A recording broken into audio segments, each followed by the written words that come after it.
Quand l'inflation monte, ça veut dire que l'argent qu'on a à disposition perd petit à petit de sa valeur. Alors ce n'est pas toujours en soi une mauvaise chose. Une inflation modérée peut en effet être bénéfique pour un pays. Elle peut réduire la charge réelle de la dette publique, puisque du coup cette dette aura une valeur un peu plus faible, et elle peut inciter les ménages et les entreprises à consommer ou à investir plutôt que de laisser l'argent dormir. L'inflation permet donc d'une certaine manière de stimuler l'économie. Mais en France, le contexte économique actuel ne permet pas de tirer profit de cette dynamique. Avec une dette publique élevée, une croissance stagnante et des entreprises étranglées par les taxes et la concurrence étrangère, l'inflation n'arrange rien. Au contraire, elle aggrave la situation. Nous allons donc en parler. Bienvenue dans la pièce sécurisée.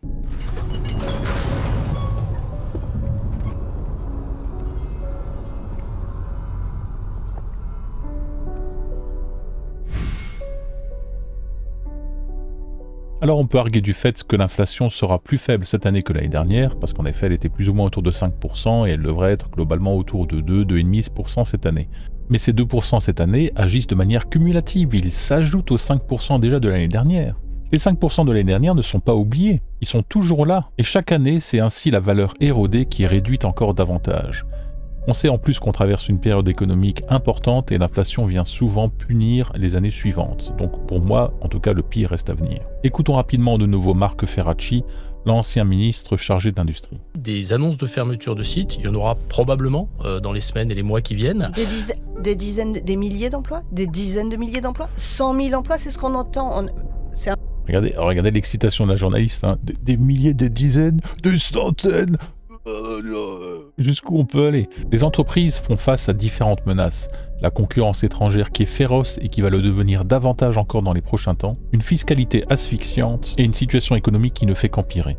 Avec des produits importés et fabriqués à moindre coût à l'étranger, typiquement comme ceux qui vont nous être imposés avec le Mercosur, les entreprises françaises vont avoir du mal à rester compétitives. Même l'industrie du luxe va également souffrir dans les prochains temps. Alors pour relancer la dynamique, il faudrait aider les entreprises, mais au contraire, elles sont de plus en plus taxées.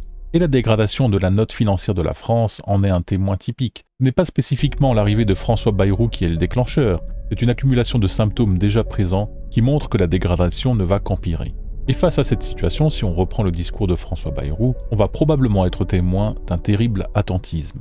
Aucune réforme majeure, aucune réforme politique pour protéger les entreprises et relancer la consommation. Pendant que d'autres pays agissent et ont déjà commencé à agir depuis plusieurs années, la France regarde passer la tempête. Alors l'inflation visible, ce n'est qu'une partie du problème. Il existe d'autres moyens de rendre la vie plus chère et ils sont souvent invisibles. Prenons l'exemple de la shrinkflation, ou l'inflation cachée, qui consiste à vendre un produit avec moins de portions à l'intérieur. On prend par exemple un paquet de pâtes qui va être à la base de 500 grammes et qui va être vendu à 450 grammes avec un packaging quasiment similaire. On a également des bouteilles de soda qui étaient avant à 1,5 litre et qui sont vendues maintenant avec des bouteilles d'1,25 litre. Vous voyez ce que je veux dire? C'est ce genre de choses qui indirectement nous conditionnent à payer le même prix pour moins de produits. Alors que faire pour éviter de perdre? Le livret A? Un taux de 3% jusqu'en janvier 2025. Il y a beaucoup de chances que ce taux diminue après ça. 3%, c'est hélas beaucoup trop faible. Prenez par exemple cette année et l'année dernière, on est déjà à plus de 7% d'inflation. Donc le simple fait de mettre de l'argent sur un compte bancaire dans un livret A permet simplement en fait de perdre de l'argent d'année en année. Ça ne compense même pas la hausse de l'inflation. Alors pour moi, il faut chercher des placements qui battent l'inflation. Je vous en ai déjà parlé dans des vidéos précédentes et je reviendrai dans le détail sur cette chaîne. On parle de l'or physique, des actions ou des ETF, de la crypto pour ceux qui sont à l'aise avec ça, et avant tout, de la diversification géographique. À mon sens, la priorité est de sortir de l'impact de l'euro pour aller chercher des monnaies un petit peu plus stables sur du court moyen terme.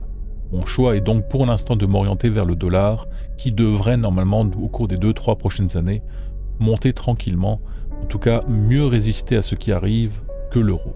L'inflation est une attaque silencieuse sur notre épargne, sans compter le fait que l'État est susceptible en cas de crise d'en saisir une partie ou de nous forcer à placer notre argent sur des plans d'épargne bien spécifiques qui ne sont pas spécialement rentables, mais qui permettra à nos dirigeants de se servir allègrement si besoin est. Si encore notre pays était dans une belle situation, avec des gouvernants capables, proposant des projets ambitieux, là on est juste dans une gabegie de dépenses, injustifiée, scandaleuse par moments. Et donc mon choix est simple. Soit on ne fait rien et on choisit déjà de perdre, ou on réagit et on protège notre liberté.